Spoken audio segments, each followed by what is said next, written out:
বিরাট মায়ার বাঁধনে বাঁধা।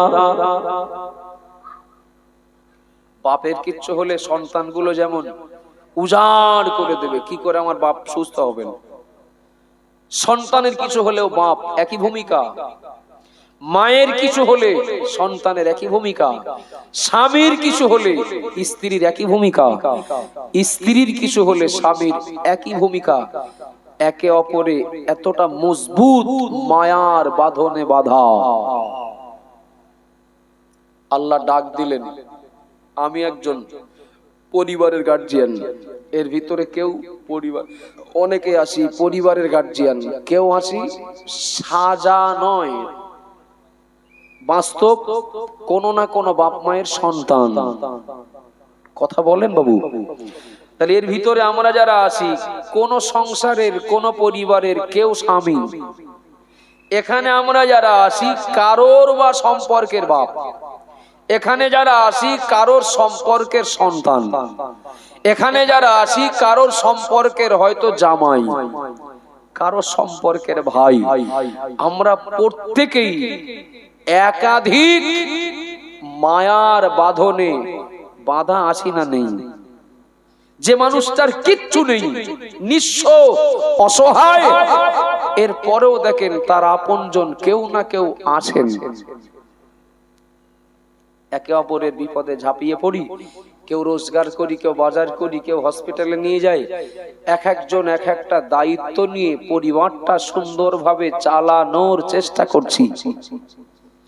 আব্বা জান বারা মনে গেলে আমার মা বোনেরা মনে রাখুন, আমি একজন মসজিদের ইমাম, আমি একজন ছোট হলেও কোন মাদ্রাসার পরিচালক, আমি একজন যোগ্য না হলেও অযোগ্য হলেও একজন বক্তা, আমি কারো স্বামী, আমি কারো আব্বা, আমি কারো সন্তান।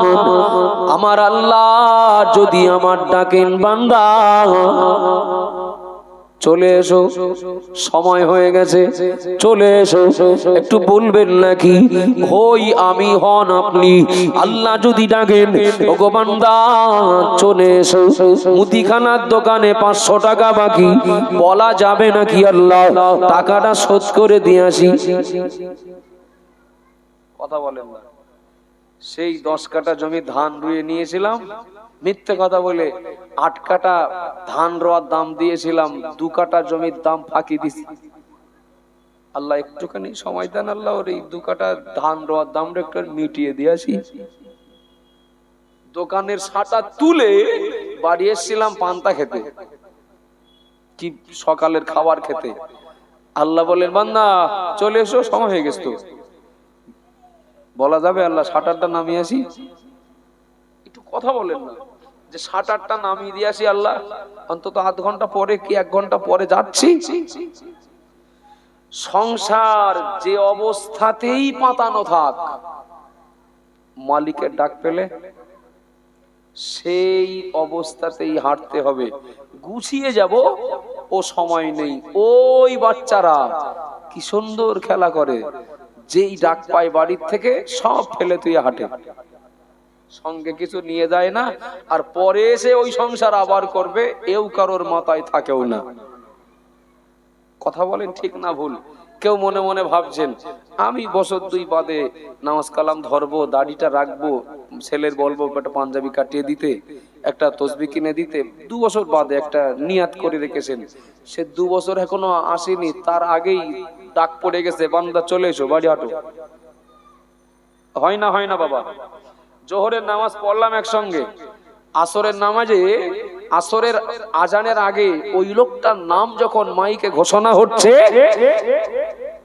বিশেষ ঘোষণা অমুক ব্যক্তি মারা গেছেন, জানাজার টাইম পরে জানানো হবে, কত মুসল্লিরা দিশাহারা হয়ে যান, স্বপ্ন দেখছি না তো, এই তো জোহরের নামাজ পড়লাম একসঙ্গে, এই তো সকালে চায়ের দোকানে একসঙ্গে চা খেলাম, এই তো মাঠ থেকে কাজ করে একসঙ্গে গল্প করতে করতে বাড়ি আসলাম। এরকম হয় না বাবা? হসপিটালে ভর্তি আছেন 1 সপ্তাহ, কঠিন অসুস্থ, মাইকে সকাল 10টায় মুয়াজ্জিন যেই বললেন আসসালামু আলাইকুম, কত লোক যে ওই হসপিটালে ভর্তি থাকা লোকটার মেরে ফেলবে তার ঠিক নেই, বলো সে দাদু মনে হচ্ছে মরে গেছে। সে অমুকের মা ভর্তি ছিল না, অমুকের বাপ ভর্তি ছিল না, ও বুঝতে হবে না বোঝা হয়ে গেছে, ও ভাবতে হবে না বোঝা হয়ে গেছে, মারা গেছে। দেখা যাচ্ছে হসপিটালের বেডে শুয়ে থাকা রুগী জানতো চলমান স্বাভাবিক জীবন যাপন করা, যথেষ্ট সুস্থতার সঙ্গে চলা লোকটার মৃত্যুর সংবাদ মসজিদের মাইকে ঘোষণা হচ্ছে। হয় না, হয় না বাবা? সম্প্রতি মক্কা থেকে মদিনায় যাওয়ার পথে হায়দ্রাবাদের ৪২ জন, কম বেশি হতে পারে, ৪২ জন ওমরা যাত্রী সম্পর্কে, স্বামী স্ত্রী ওই বাসে একসঙ্গে, বাপ বেটা ওই বাসে একসঙ্গে, এমনকি পোতা পুতনি বা নাতি নাতনি ওই সঙ্গে, এক পরিবারের 18 জন, মানে কি বাকি আছে কেউ? কথা বলেন না, সবাই একসঙ্গে বিমানবন্দরে পরিবার পরিজন সবাই আগে দিয়ে আসলেন। এই 15 দিন পরে 17 দিন পরে ওমরা শেষ করে বাড়ি আসবেন, সেই আনতে যাবে কারা, এয়ারপোর্ট থেকে নিয়ে আসবে কারা, সে গাড়ি বলাও রেডি, ড্রাইভারের বলে রেখেছেন অমুক দিন কিন্তু ফেরার ডেট, আর কারা কারা নিয়ে আসতে যাবেন তাদেরও বলা রেডি। কে জানেন? এই যে বিদায় দিয়ে যাচ্ছি, শেষ বিদায়, বাড়িওয়ালারা জানতেন, একটু কথা বলেন না, পাড়া প্রতিবেশী জানতেন, গ্রামবাসী জানতেন, ওনারাও কি জানতেন যে এই যে যাচ্ছি লাশটাও ফিরবে না? কথা বলেন, এই যে যাচ্ছি লাশটাও আর ফিরবে না। দুঃখের ভিতর দিয়েও একটু হলেও এটা আনন্দের, সকলের লাশগুলো জান্নাতুল বাকিতে দাফন করা হয়েছে। আল্লাহ তাদেরকে জান্নাতের উচ্চ মাকাম দান করেন, বলুন আমিন। একটু খুশি হয়ে বলেন না আমিন। আব্বাজান ভাইরা, মনে কি দিন আমি এবার একটা বাগিয়ে যাচ্ছি।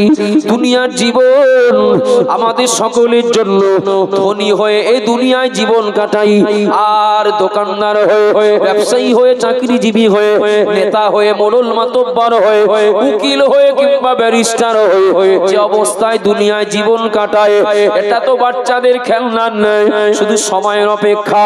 আমার আল্লাহ কখন ডাকবেন, বান্দা চলে এসো, দুতলা বাড়ি ফেলে হাঁটতে হবে, ওগো বান্দি চলে এসো, পাতানো সংসার ফেলে হাঁটতে হবে, ও বান্দা চলে এসো, বিল্ডিং বালাখানা জল কর অট্টালিকা, বিল্ডিং বালাখানা জল কর অট্টালিকা, কিংবা সব কিছু ফেলে হাঁটতে হবে। বিশ্বাস করুন, অনন্তকাল জীবনের পথে সবাইকে আমাদের একদিন পাড়ি দিতেই হবে। আমার আল্লাহ ওই দিনটার কথা আমাদেরকে মনে করিয়ে দিলেন।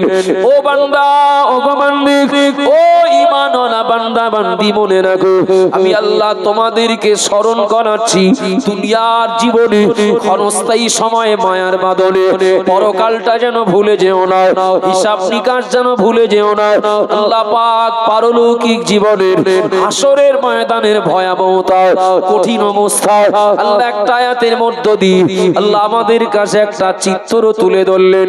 আল্লাহ পরিষ্কার জানিয়ে দিলেন, ইয়াউমা ইয়াকুমুর রূহু ওয়াল মালাইকাতু সাফফান লা ইয়াতাকাল্লামুনা ইল্লা মান আযিন। মহান আল্লাহ বললেন, ওই কঠিন কিয়ামতের দিন, ওই মুসিবতের দিনে আল্লাহ রব্বুল আলামিনের সামনে জিন, ইনসান, ফেরেশতা মণ্ডলী সবাই আসামির মতো দাঁড়িয়ে থাকবে, কারোর কথা বলারও অধিকার থাকবে না, জবান বন্ধ থাকবে। ইল্লা মান আযিন, কেবলমাত্র আমার আল্লাহ যাকে অনুমতি দেবেন ওই মানুষটাই কথা বলার পারমিশন পাবেন, ওই মানুষটা কথা বলতে পারবেন।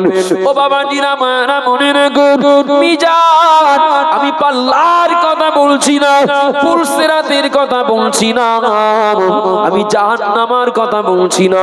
আমার আল্লাহ বিবরণ দিলেন কোরআনের মধ্য দিয়ে, আল্লাহ আমাদেরকে জানিয়ে দিলেন, বান্দা হাসরের ময়দানটা এত ভয়াবহ হবে, হাসরের দিনটা এতটা কঠিন দিন হবে। আল্লাহর সৃষ্টি জিন, ইনসান, ফেরেশতা মণ্ডলী সবাই আসামির মতো জবান বন্ধ করে দাঁড়িয়ে থাকবে। কে হাফেজ সাহেব, কে মৌলানা, কি পীর সাহেবকে, আমির সাহেবকে, নাজিম সাহেবকে, ফকির সাহেব সবাইকে আসামির মতো দাঁড়াতে হবে। আল্লাহ যাকে পারমিশন দেবেন সেই কথা বলতে পারবে।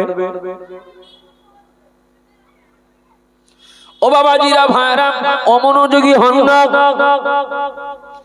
আমরা মানুষ, আমরা দুমুখ আসামি। একদিকে আল্লাহর আদেশ পালন করতে পারি না, পারি সব, আল্লাহ যা আদেশ সব পালন করতে পারি না। আল্লাহ যা নিষেধ করেছেন সব আমরা বাদ দিয়ে চলতে পারি না। হয়তো কিছু পালন করি আদেশ, হয়তো কিছু নিষেধ বাদ দিয়ে চলি, কিন্তু সব আদেশ পালন করতে পারি না, আর সব নিষেধও বাদ দিয়ে চলতে পারি না। তার মানে আমরা ছোট হই আর বড় হই দুমুখ আসামি না? আপনাদের অসুবিধা হচ্ছে নাকি? অসুবিধা হচ্ছে? আমরা দুমুখ আসামি না? আচ্ছা বলেন দিন, ফেরেশতাদের পাপ কতটা? ফেরেশতাদের অন্যায়, তাদের গোনা কতটা? জন্মলগ্ন থেকে, সৃষ্টি লগ্ন থেকে আল্লাহর ফেরেশতারা তো আল্লাহর ইবাদত ছাড়া আর কিছুই বোঝেন না। একটু সুবহানাল্লাহ বলেন, খুশি হয়ে বলেন না সুবহানাল্লাহ। একেবারে সৃষ্টি লগ্ন থেকে ফেরেশতারা আল্লাহর ইবাদত করছেন, করে যাচ্ছেন। তাদের ব্যবসা নেই, চাকরি নেই, তাদের চাষাবাদ নেই, বিয়ে শাদী নেই। আমাদের মতো বহুমুখী জ্বালা যন্ত্রণা তাদের মোটেও নেই। তারা আল্লাহর ইবাদত ছাড়া বোঝেন না। কিয়ামতের দিন শুধু মানুষ নন, জিনেরা, ফেরেশতারাও, তারাও আল্লাহর সামনে, আল্লাহর মুখোমুখি হতে ভয় পাবেন। সবার জবান বন্ধ। আব্বাজান বানা মনে রাখুন, আমি আর এক ধাপ এগিয়ে যাচ্ছি। এখানে শুধু জিন, শুধু ফেরেশতা, শুধু সাধারণ মানুষ নয়। নবী আদম আলাইহিস সালাম থেকে শুরু করে নবী ঈসা রুহুল্লাহ পর্যন্ত আমার আল্লাহ যত নবী রাসূল দুনিয়ায় পাঠিয়েছিলেন, কোন নবী, কোন রাসূল আল্লাহর সামনে যেতে সাহস পাবেন না। এই চিত্রটা কেন বলছি 5 মিনিট পরে কাজে লাগবে, অমনোযোগী হন না। কেন বলছি অবশ্যই তার তো একটা ব্যাখ্যা, তার তো একটা যুক্তি, তার একটা কারণ তো থাকবে। এই ভয়াবহ চিত্রটা একটু প্রথমে মাথায় নেই, তারপরে পরের কথাটার গুরুত্ব বিরাট ভালো বোঝা যাবে। আল্লাহ নবী আদম আলাইহিস সালাম থেকে শুরু করে আল্লাহ নবী ঈসা রুহুল্লাহ পর্যন্ত সকল নবীরা, সকল রাসূলেরা তারা আল্লাহর সামনে যেতে ভয় পাবেন। আল্লাহ পাক কিয়ামতের দিন গফুর গফফার থাকবেন না। আল্লাহ নিজেই নিজের নাম নেবেন কহার। আল্লাহর সামনে যেতে সবাই ভয় পাবেন, নবীরাও ভয় পাবেন, রাসূলেরাও ভয় পাবেন। ও বাবা জিনাবারা খেয়াল করুন, ওই মুসিবতের দিনে একদল বান্দা ওরা এক জায়গায় হয়ে ওরা একে অপরে বলা বলি করবেন। এই কষ্ট আর সহ্য হয় না।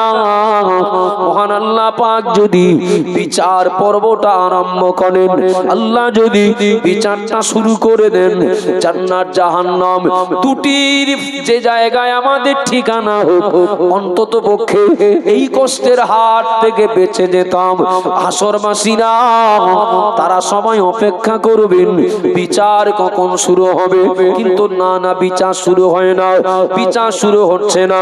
কিছু মানুষ এক জায়গায় হয়ে আব্বা আদম আলাইহিস সালামের কাছে ছুটে যাবেন। আব্বা যান, আপনি একটু আমাদের জন্য আল্লাহর কাছে গিয়ে বলুন, আমার আল্লাহ যেন বিচারটা আরম্ভ করে দেন, আল্লাহ যেন বিচার শুরু করে দেন। কে? আল্লাহ নবী আদম, পৃথিবীর প্রথম মানব, প্রথম নবী। তার সম্মান, তার প্রতি আল্লাহ আল্লাহর মায়া দয়া, তার প্রতি আল্লাহর ভক্তি কিংবা মায়া মমতা কতটা, ওটা আমাদের তো জানতে বাকি থাকার কথা নয়। আব্বা আদম আলাইহিস সালামের কাছে গিয়ে যেই না হাসরবাসীরা বলবেন, ও আমাদের আব্বা জান, আর সইতে পারি না, একটু আমাদের জন্য আল্লাহর কাছে সুপারিশ করুন, আল্লাহ যেন বিচারটা শুরু করেন। জান্নাতে আমাদের দেওয়ার সুপারিশ করতে হবে না, জাহান্নাম থেকে বাঁচানোর সুপারিশ করতে হবে না। ওগো আমাদের আব্বা, আল্লাহ যেন এই বিচার পর্বটা শুরু করেন, এই সুপারিশটা করেন। আব্বা আদম আলাইহিস সালাম বলবেন, নফসি নফসি ইযহাবু ইলা গায়রিহি, ও আমার সন্তানেরা, আমি তোমাদের পিতা আদম, আমি আমার নিজের চিন্তায় আর চিন্তিত, পারলে অন্য কোথাও চলে যাও। কেন চিন্তিত, কি জন্য? অত দূর আমি যাব না।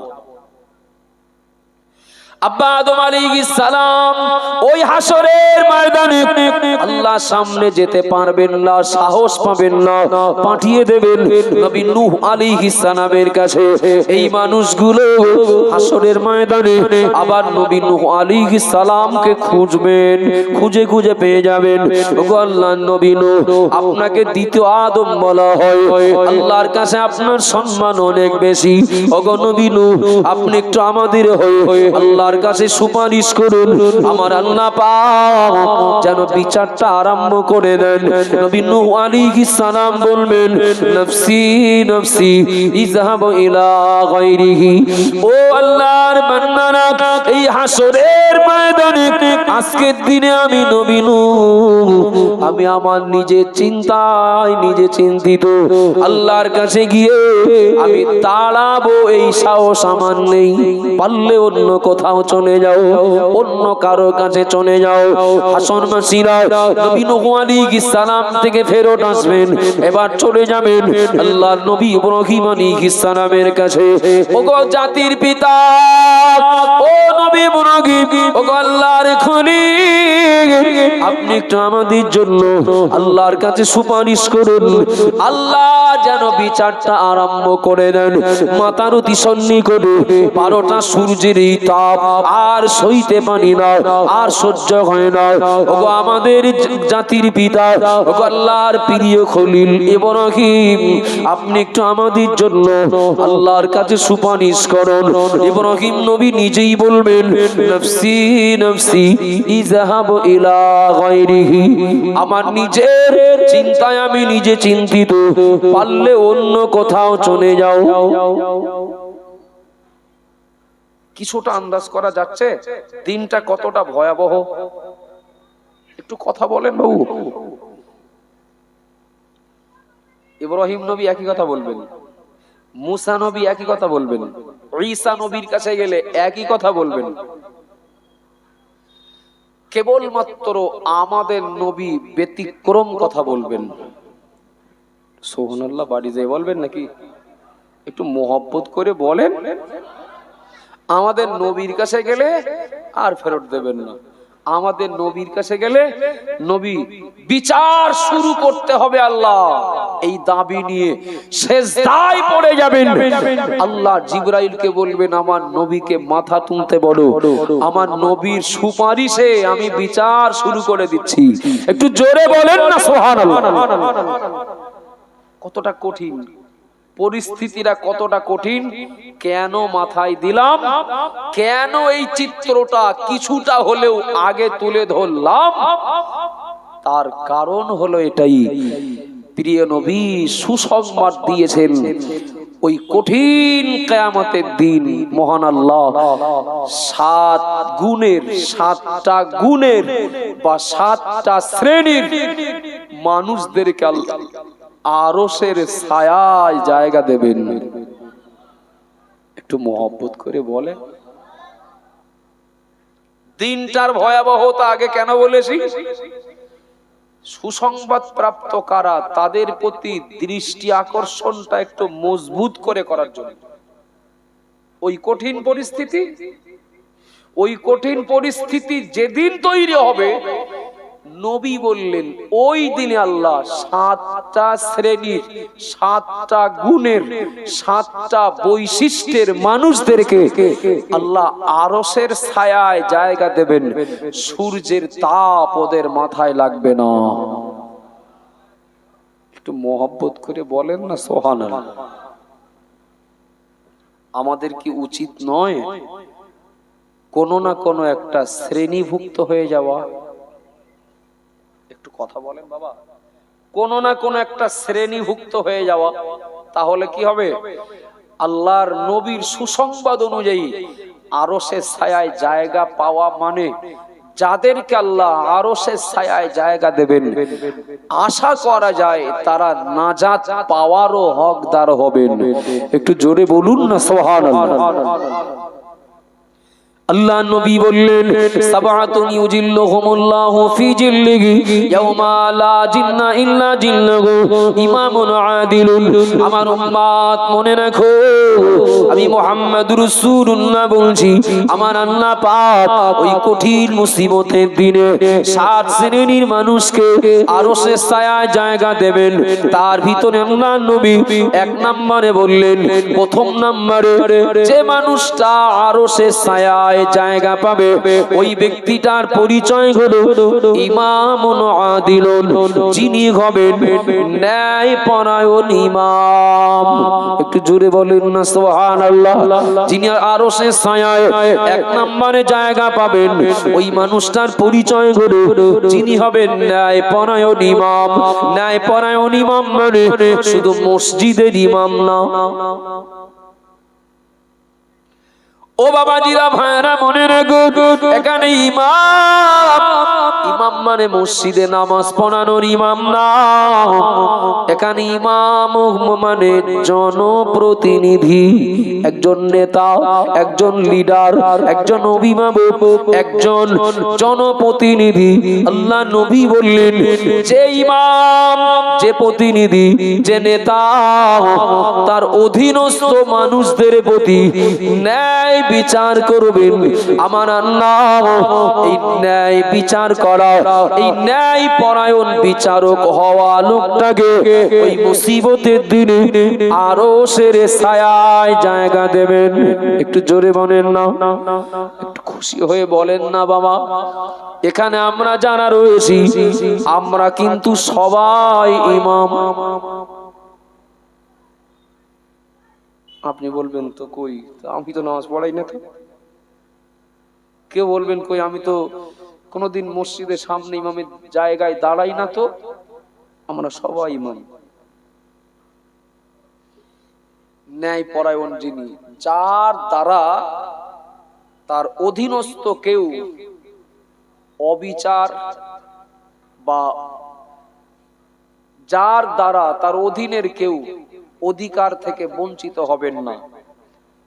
যে ইমামের দ্বারা, যে লিডারের দ্বারা তার অধীনের কেউ অন্যায় ভাবে ফাঁসবেন না, অন্যায় ভাবে শাস্তি পাবেন না, অন্যায় ভাবে কোনো কিছু থেকে বঞ্চিত হবেন না। যার দ্বারা হক নষ্টের সম্মুখীন হতে হবে না। এক কথায় যে মানুষটা তার অধীনে থাকা সবার প্রতি ন্যায় বিচার করেন, এই ন্যায় বিচার করা লোকটাকে আল্লাহ তার প্রতি খুশি হয়ে আরশের ছায়ায় জায়গা দেবেন। একটু খুশি হয়ে বলুন না সুবহানাল্লাহ। ও বাবাজিরা ভাইরা মনে গেলে, যিনি গার্জিয়ান তিনি হলেন তার পরিবারের ইমাম। কথা ঠিক না বলুন? যিনি মেম্বার তিনি হলেন তার বুথের মানুষদের ইমাম। যিনি প্রধান তিনি অঞ্চলের মানুষদের ইমাম।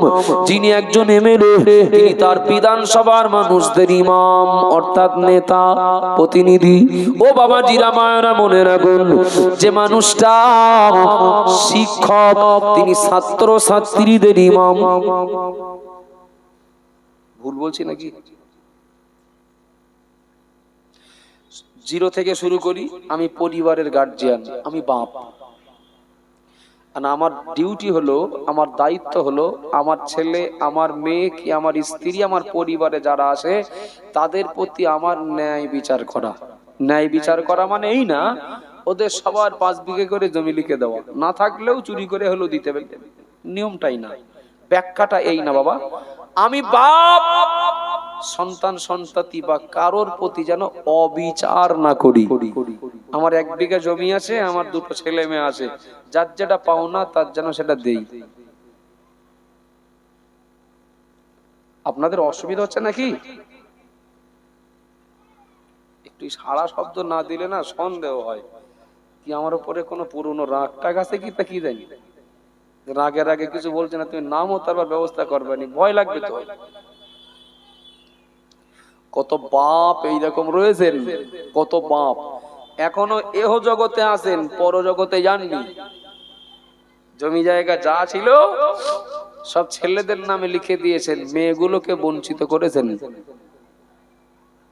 হ্যাঁ, কিংবা পাওনা ছিল মেয়ের যতটা, ওই নামে মাত্র কিছু দিয়েছেন, 16 আনা তার ভাগের ভাগ বুঝে দেননি। এমন কত বাপ আছেন না নেই? বাপ ভরসা করে বড় ছেলেটার ঘাড়ে দায়িত্ব দিয়েছেন, খোকা তুই একটু লেখাপড়া জানিস, তোর আর ভাই বোনেরা তো অত জানে না বোঝে না, তা আমি তোর উপর দায়িত্ব দিচ্ছি খোকা, তুই সবার ঠিকঠাক করে দিস। কবে আমার লিখতে যেতে হবে রেজিস্ট্রি অফিসে, আমার বলবি কাগজপত্র তুই ঠিক করে রাখবি, আমি যাব সই করব চলে আসবো। রাস্তার ধারে 10 কাঠা জমি ছিল, অন্তত কম হলেও তার 50 লাখ টাকা দাম। বড় খোকা ওটা নিজের নামে করে নিয়ে কাগজপত্র রেডি, শুধু সইটা করলি হবে। আর বাদ বাকি যা খানা গর্ত ওই বিলির মাঠের দিকে কিংবা মেঘ ডাকলে বুড়িয়ে যায়, এইসব জমিগুলো সব ঠিকঠাক করে ভাগ, ওতে ও ভাগেও বলো বড় ছেলে 1 ভাগ পাবে, আব্বা সই করো। দেখা গেল সে বাপের 1.5 বিঘা জমি, আর মনে করেন বোন নেই, 3 ভাই, বড় ভারো 10 কাঠা সম্পূর্ণ ব্যক্তিগত, বাকি 1.5 বিঘার থেকে আবার বাকি 1 বিঘা যেটা ছিল ওর থেকে আবার 3 ভাগের 1 ভাগ বড় ছেলে লিখে নিয়েছে। হয় না? হয় না? আচ্ছা, এই সর্বনাশ করে যদি প্রত্যেক বছর একবার করে হজ করতে যাই, হ্যাঁ কথা বলেন না, এই সর্বনাশ করে যদি বাপ জেনেও এই সর্বনাশ করে যদি প্রতি বছর একবার করে ওমরা করতে যান, এই ছেলেটা যদি তাহাজ্জুদের নামাজ পড়া ছেলে হন, হ্যাঁ হয়তোবা জামার কলার ধরে ছোট ভাইরা কি বোনেরা কি বোনাইরা আদায় করে নেবেন না বড় ভাই বা বড় শালা বাবুর কাছ থেকে, হয়তোবা জামাই বা মেয়েরা বাপ বা শ্বশুরের জামার কলার ধরে ভাগের ভাগ আদায় করবেন না, তবে ওটা বলো দেনা থাকলো। কি ভুল বলছি নাকি? ওটা বলো দেনা থাকলো। যদি কোনো বাপের দ্বারা সন্তানের অধিকার নষ্ট হয়, নামাজ 10 মিনিট পরে পড়বেন, ওটা আল্লাহ যদি মিস হয়ে যায়, যদি যদি যদি নামাজটা পড়া না হয়, আল্লাহ চাইলে মাফ করে দেবেন। কিন্তু কারোর 10 টাকা যদি ফাঁকি দিয়ে রাখি আর ওই পরিশোধ না করার আগেই যদি মরে যায়, হয়তো 1 ওয়াক্ত নামাজ কাজা করলে আল্লাহ মাফ করতে পারেন, কিন্তু ওই 10 টাকা বুঝে দেয়নি, কিয়ামতের দিন যদি ধরেন পাওনাদার, কপালে বড় দুঃখের কুল কিনারা থাকবে না। কথা বলেন না বাবা। কত বাপ রয়েছেন, কত ভাই রয়েছেন, তারা কঠিন ভাবে আসামি, ভাই বোনের হক নষ্ট করেছেন, বড় ভাই ছোট ভাইয়ের হক নষ্ট করেছেন, বাপ ছেলের প্রতি একরকম বিচার, মেয়ের প্রতি আর এক রকম বিচার করেছেন, ছোট ছেলের প্রতি একরকম বিচার, বড় ছেলের প্রতি আর এক রকম বিচার করেছেন। প্রত্যেকটা গ্রাম যদি সার্ভে করা হয়, এরকম আসামি 2-10টা পাওয়া যাবে। যাবে না? যাবে না? চলেন, আমি গ্রামের প্রতিনিধি, যে পার্টির পক্ষ থেকে আমি নির্বাচিত হই, আমি যখন নির্বাচিত হয়েছি, মেম্বার হয়েছি, এই গ্রামের, এই পাড়ার, এই মহল্লার, এই বুথের আমি সবার ইমাম, আমি সবার অভিভাবক। আমি সবার রাখাল। হতেই পারে লোকটা বিরোধী দলের, তাই বলে তার পাওনাটা হিংসা করে চক্রান্ত করে তার পাওনাটা যে কোনো ভাবে লাইন ঘুরিয়ে ফিরিয়ে তাকে বঞ্চিত করলাম। লোকটা হয়তো আমি শাসক দলে আর সে হেরে থাকা দলে হওয়ার কারণে আমার কাছ থেকে হয়তো জামার কলার ধরে ওটা আদায় করবেন না, তবে ওটা বলো দেনা থাকলো। কথা বলে ওটা বলো দেনা থাকলো, সময়কালে ও দেনা বলো শোধ করতে হবে। বর্তমান কালের পরিবারের গার্জিয়ান থেকে শুরু করে আর একেবারে যদি পার্লামেন্ট পর্যন্ত দেখা হয়, যিনি যে স্তরের প্রতিনিধি খোঁজ নিলে পাওয়া যাবে তার অধীনে থাকা বহু মানুষের হক নষ্টের সঙ্গে জড়িয়ে এই প্রতিনিধির সংখ্যা বলো বেশি, হোক মেম্বার আর হোক প্রধানমন্ত্রী। ভুল বলছি নাকি? অমুসলিমদের ব্যাপারে আমার কোনো এই ব্যাপারে ভাবানোর প্রয়োজনও নেই, আর তারা আমার টার্গেটের বাইরে। ওই মেম্বার যদি মুসলমান হন, ওই প্রধান যদি মুসলমান হন, ওই এমপি এমএলএ যদি মুসলমান হন, ওই আধিকারিক যদি মুসলমান হন, আমি বলবো এক, আপনার জায়গায় থেকে ন্যায় বিচার করুন, আরো সে ছায়ার জায়গা পাবেন। আর যদি অন্যায় বিচার করেন, যাদের হক নষ্ট করলেন তাদের কাছে কিন্তু ঋণী থাকলেন। কথা বলেন ঠিক না ভুল? যোগ্য ছেলে যোগ্য মেয়েগুলো চাকরি পেল না, পায় না, পেল না, পায় না। ঘুষ দেওয়ার ক্ষমতা আছে, টাকা দেওয়ার ক্ষমতা আছে। অযোগ্যরা চেয়ার দখল করেছে অ্যাকচুয়াল যোগ্যতার ভিত্তিতে, নাম্বারের বলে চাকরিটা হওয়ার কথা ছিল যার, তার হলো না। কেননা সে তো টাকা দিতে পারবে না, ওর তুলনায় কম নাম্বার, হয়তো কিছু অফার দিয়েছে, সেই অফারের লোভে, সেই টাকাটার লোভে যোগ্য ছেলে মেয়েটাকে বঞ্চিত করে টাকার বিনিময়ে অযোগ্যকে যোগ্যের আসন পাইয়ে দিলাম। ওই যোগ্য বেকার ছেলেটা মেয়েটা আমার পাওয়ার আছে বলে হয়তো আমার জামার কলার ধরতে পারবে না, তবে বলো দেনা থাকলে। রাগ করছেন নাকি বাবা? আল্লাহ নবী মুসা আলাইহিস সালাম আল্লাহর কাছে একদিন বললেন, আল্লাহ পাক আমি একটু আপনার বিচার দেখব। খুব মজাদার, খুব শিক্ষামূলক, খুব শিক্ষামূলক, শুনতে থাকুন। যদি কেউ এ ক্যাটাগরির আসামি হয়ে থাকেন, তার ঘুমন্ত বিবেকটা নড়ে চড়ে বসবে। মুসা নবী বললেন, আল্লাহ আমি একটু আপনার বিচার দেখব। আল্লাহ বললেন, ও মুসা, তা আমার বিচারের প্রতি তোমার আস্থা নেই? আচ্ছা, আল্লাহর বিচারের প্রতি আস্থা না থাকলে কি তিনি নবী হন? তিনি কি নবী হন? নবী কি যে কেউ হন নাকি? ঘুষ দিয়ে নবী হওয়া যায় নাকি? মুসা নবী বললেন, আল্লাহ অবশ্যই তো আস্থা আসে। বনী ইসরাইল জাতি ওরা এত পরিমাণে উচ্ছৃঙ্খল, মুসা নবীকে ও তার সঙ্গী সাথীদেরকে এত পরিমাণে বিরক্ত করত, এত পরিমাণে জ্বালাতন করত। মুসা নবীর একটু মনটা চাচ্ছে আল্লাহ যে যার যেটা পাও না তার যে সেইটা সময়কালে দেবেন, একটু নমুনা যদি দেখতে পেতাম মনটা একটু শান্তি হতো। আমরা অনেক সময় বলি না, আল্লাহ এই যে করেছে এর ঘাড়ে বাঁশ পড়ুক। কারোর পরে রাগ করে বলি যাচ্ছে যেন গাড়ির তলায় পড়ে না। আল্লাহ যদি সঙ্গে সঙ্গে ব্যবস্থা নেয় না, আমরাও বলো বাদ যাব না কেউ। কথা বলেন না, আমরা বলে কেউ বাদ যাব না। তবে বিশ্বাসটা রাখি, আল্লাহ যার যেটা পাও না ঠিক সময়কালে তার সেটা দেবেন, দেবেন, দেবেন। এই বিশ্বাসের কিঞ্চিত ঘাটতি যেন কোনো ইমানদারের না থাকে। মুসা নবী বললেন, আল্লাহ আপনি যার যেটা পাও না তার সেটা দেবেন, ও বিশ্বাস আমার আছে। তবে একটা নমুনা কি একটা নিদর্শন যদি একটু আমি দেখতে পারতাম তা আমার মনটা একটু শান্তি পেত। ঠিক আছে মুসা, তুমি ওই মাঠে চলে যাও। আল্লাহটা ঠিকানা দিলেন, মাঠে ও জায়গায় চলে যাও, যে দেখো একটা পাহাড়ের ঝর্ণা আছে না, হ্যাঁ আল্লাহ, তুমি ঝর্ণার দিকে তাকিয়ে থাকো, তবে নিজেকে আড়াল করে রাখো। তুমি যে ওই ঝোপের আড়ালে আসো, ঝর্ণার কাছে আসা কেউ যেন তোমার দেখতে না পাই, তবে তুমি যেন ঝর্ণার কাছে কেউ আসলে দেখতে পাও, এই রকম একটা পজিশন নিয়ে দাঁড়াও। মুসা নবী আছেন ঝর্ণার দিকে তাকিয়ে, দেখতে পেলেন একজন মানুষ ঘোড়ায় চড়ে আসলেন। দেখেন অমনোযোগী হলে জিলেপির পেস মতো তো বোঝা যাবে না। দেখলেন একজন লোক ঘোড়ায় চড়ে আসলেন, কাছে একটা প্যাকেট ছিল,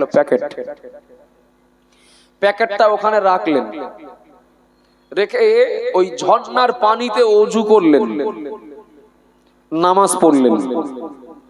এখন নামাজ পড়ে চলে যাওয়ার সময় সে প্যাকেট নিয়ে যেতে মনে নেই। মুসা নবী দেখতে পাচ্ছেন না, আল্লাহ একটু আমার বাইরে আসার পারমিশন দেন, আল্লাহ আমি লোকটা একটু মনে করিয়ে দেও, প্যাকেটটা নিয়ে দাও। না, তোমার জায়গায় তুমি দেখো, নড়বে না, আগের থেকে বলে দিয়েছিলাম তুমি বাইরে বার হতে পারবে না, কথা বলতে পারবে না। আল্লাহ প্যাকেট রেখে চলে গেল, তো বলে তুমি আমার বিচার দেখবে, মুখ বুঝিয়ে দেখো। আল্লাহ নবী মুসা আলাইহিস সালাম দেখলেন আর একজন বান্দা, তিনি ওই ঝর্ণার কাছে আসলেন, ওযু করলেন, নামাজ পড়লেন, চলে যাওয়ার সময় দেখতে পেলেন একটা প্যাকেট পড়ে আছে। সারা বান্দা বলো খুব কম, আবার তাতে ওই প্যাকেটে এক প্যাকেট টাকা ছিল, টাকা। লোকটা নামাজ পড়ে টাকার প্যাকেটটা নিয়ে বাড়ি চলে গেলেন, বিরাট আনন্দ, এক প্যাকেট টাকা পেয়েছি। যখন দ্বিতীয় ব্যক্তি টাকার প্যাকেট নিয়ে চলে যাবেন, মুসা নবী বললেন আল্লাহ আমার একটু আল্লাহ পারমিশন দেন না, ও টাকা নিয়ে যাচ্ছে কেন, ও টাকা দৌড় না, আর কেউ না জানলো আমি তো জানি, আমি তো দেখতে পাচ্ছি। রেখে যাওয়া লোক আলাদা, তো রেখে গেছে তো সে আগের লোকটা, আর নিয়ে যাচ্ছে এই লোককে, আমি তো জানি এটা টাকায়ের না। আল্লাহ বলেন মুসা ঠান্ডা হয়ে থাকো, বার হবে না, তোমার দেখার কাজ দেখে যাও, কিছু বলতে পারবে না। মুসা নবী চুপচাপ রইলেন। দেখলেন একজন অন্ধ ব্যক্তি লাঠিতে ভর দিয়ে ইশারায় ঝর্ণার কাছে এসে সবে লোকটা দাঁড়িয়েছেন, আর সেই প্রথম নম্বরে সেই লোকটা এসে হাজির। তার বিশ্বাস এত মজবুত, এই তো গেলাম আর এই আসলাম, এর মাঝখানে এই লোক ছাড়া কেউ আসেনি। বোঝা যাচ্ছে নাকি? এর মাঝখানে এই লোক ছাড়া আর কেউ আসেনি। এই টাকার প্যাকেট কই? তো অন্ধ লোক প্যাকেট কোথা থেকে জানবে? শুনছেন নাকি বাবু? আপনাদের কি এসআইআরে কি নাম বাদ যাবে এরকম ভয়টাই আছে নাকি? বলেন দিন, ঠিক একটু চাঙ্গা হয়ে বসেন না, তাকবীর দেন, দিন নারায়ে তাকবীর। যদি মনে করেন যে নাম বাদ গেছে কি যেতে পারে এই জন্য মন খারাপ, তাহলে আমি আর কথা বলবো না, শোক পালন করেন। আর যদি মনে করেন না পিছন টান নেই, আমরা ফেরেশ আছি, এসআইআর প্রত্যেকদিন একবার করে হয় হোক, তাহলে একটু সেইভাবে একটু বসে থাকেন। আলহামদুলিল্লাহ, অনন্তপুর গ্রাম আমার কাছে কি অপরিচিত? এখানে অনেকেই আসেন, আমি মুখ চিনি, চেহারা চিনি, একবার না বহুবার দেখেছি, বহুবার দেখে চিনে রেখেছি। চলেন, মুসা নবী দেখলেন অন্ধ লোকটার উপরে প্রথম লোকটা চড়াও হচ্ছে।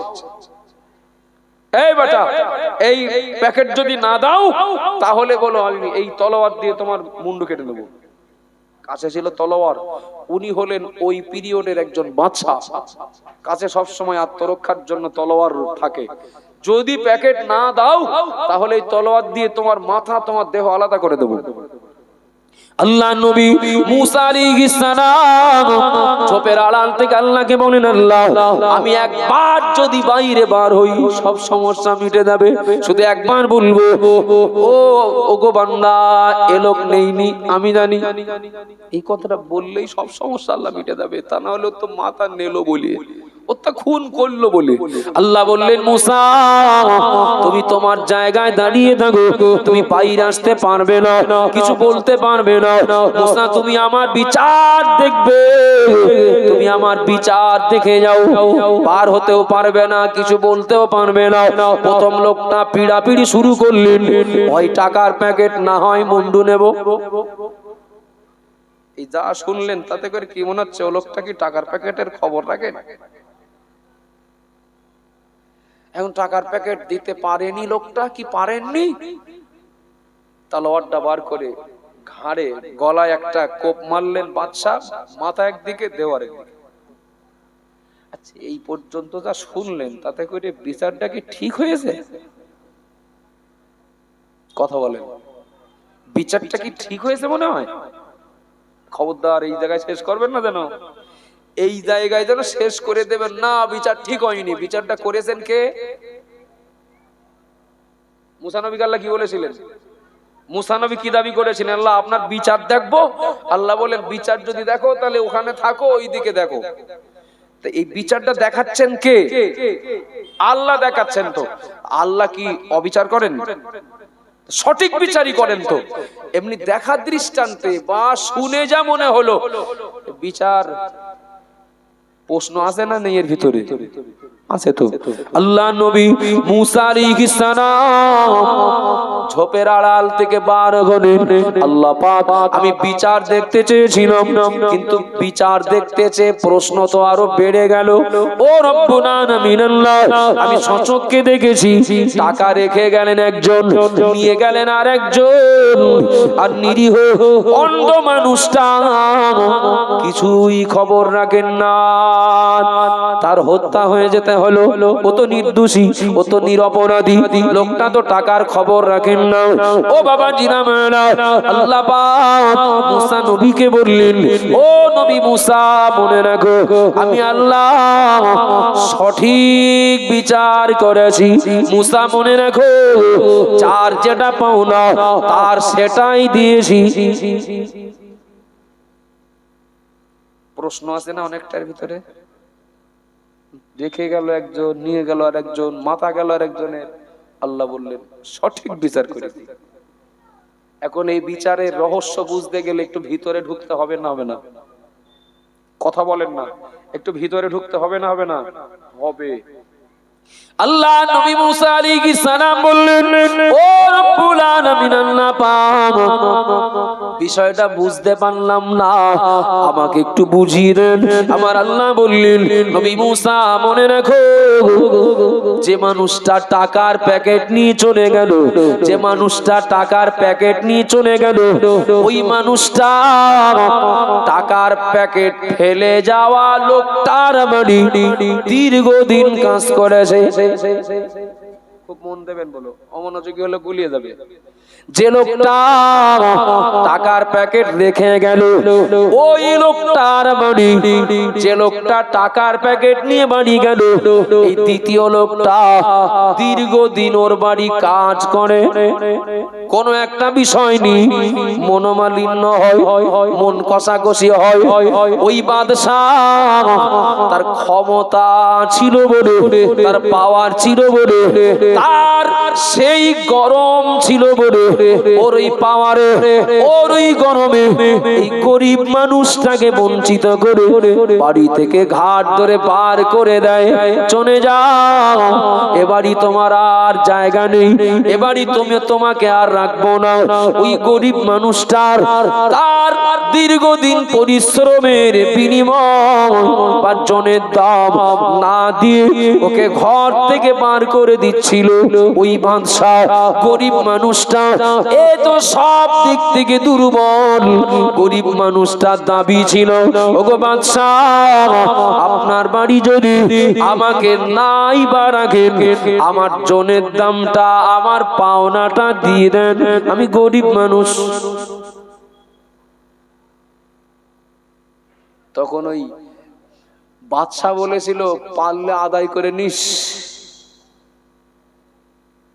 এরকম কিছু মোস্তান আছে না নেই এ যুগে? একটু কথা বলেন না। পারলে আদায় করে নিস, যা হাট। 10 বছর ধরে চাষ করছি, জানি বলো জমি আমার, আমার বাপের ছিল, এখন আমার। এখন সেই পাশের পাড়ার বা পাশের বাড়ির এক ভাই এসে বলল, ধান উঠে গেলে ওদিকে যেও না। যেন কেন? আমার জমিতে যাবো না মানে? দলিল্লা দেখেছো সার্চ করে, নাম কার আছে? মানে ওই চাচার কাছ থেকে আমার বাপ কিনেছিলেন, সে অভাবের কারণে সে জমি লিখে নেন। বাপ দেখছেন এমনি তো চাষ করছি, সে লোকও তো মারা গেছেন, আমার বাপও তো মারা গেছেন।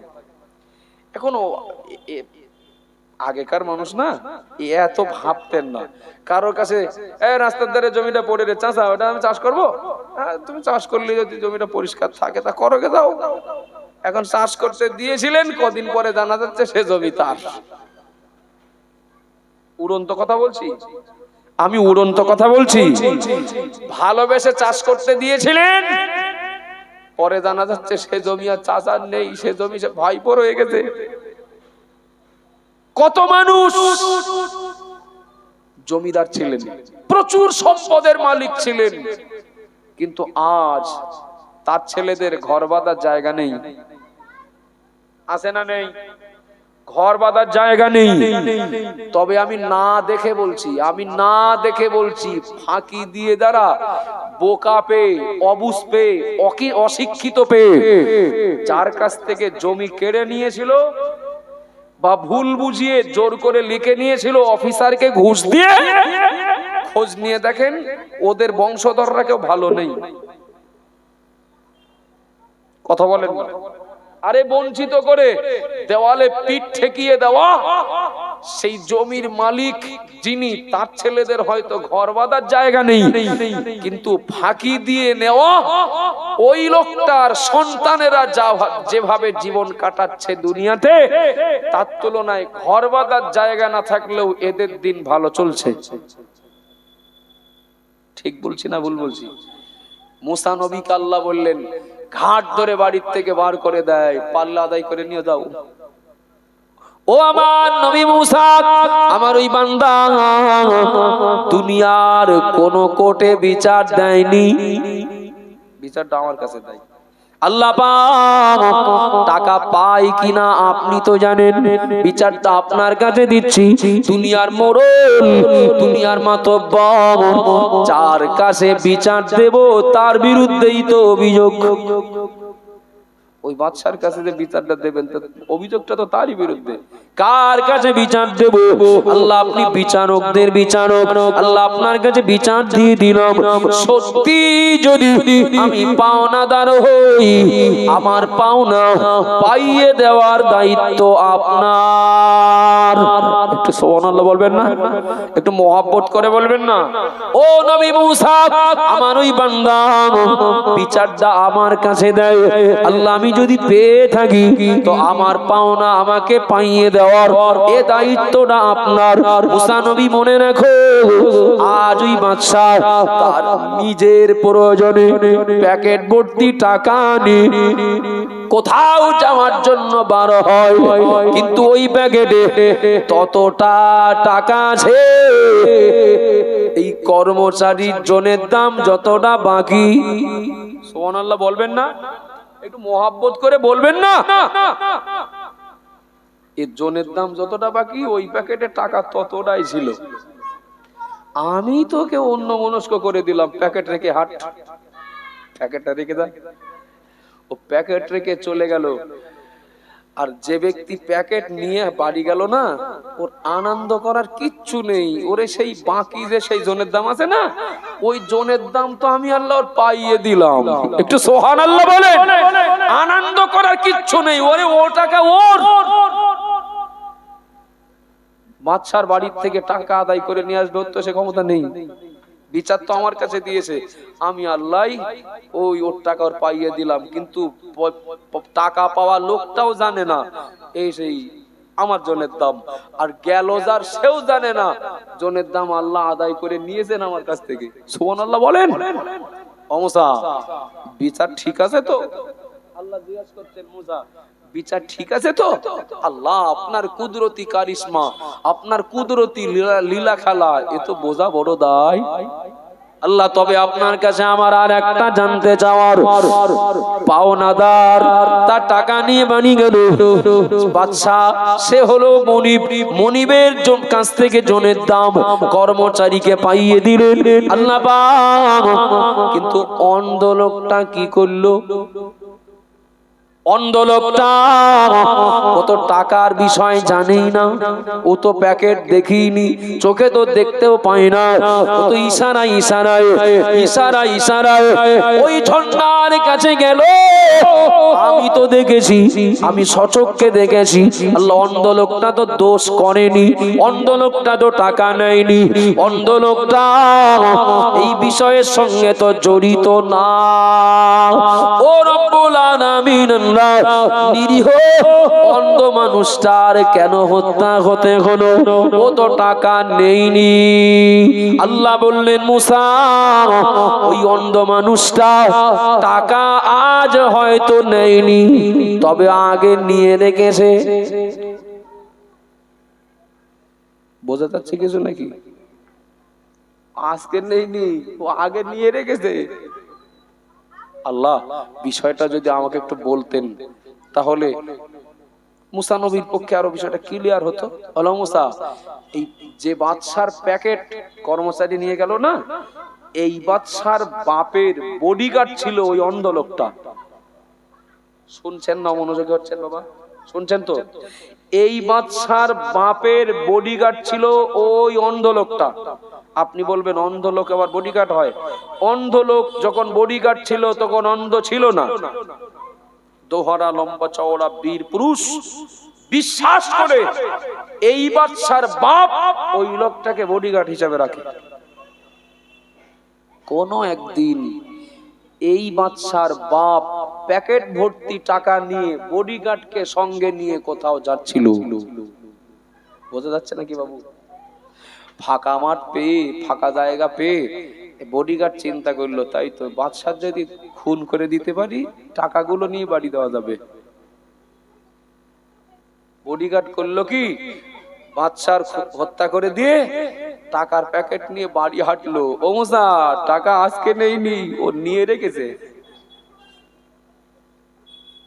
ওই দিন থেকে বর্তমান বাদশা বাপের হত্যাকারীকে খুঁজে বেড়াচ্ছে। আমার বাপকে যে হত্যা করেছে তাকে সেখানেই, যেখানেই পাবো সেখানেই তার হত্যা করব, বাপের হত্যার প্রতিশোধ নেব। ও ছেলে আমার কাছে বিচার দিয়ে রেখেছে, আল্লাহ, বাপের হত্যাকারীর আমি বিচার চাই। হামজা,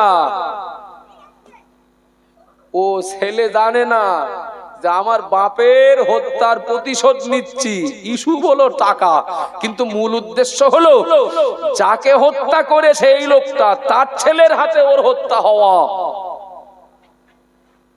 বিষয়টা কি একটু ভাবার না বাবু? বিষয়টা একটু ভাবার কিনা? হ্যাঁ না বলেন না?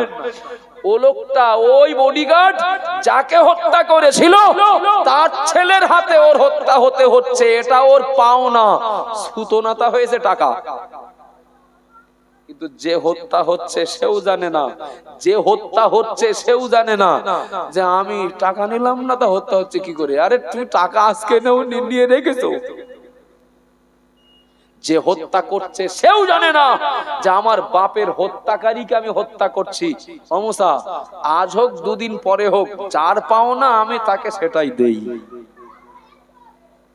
সুবহানাল্লাহ বলে।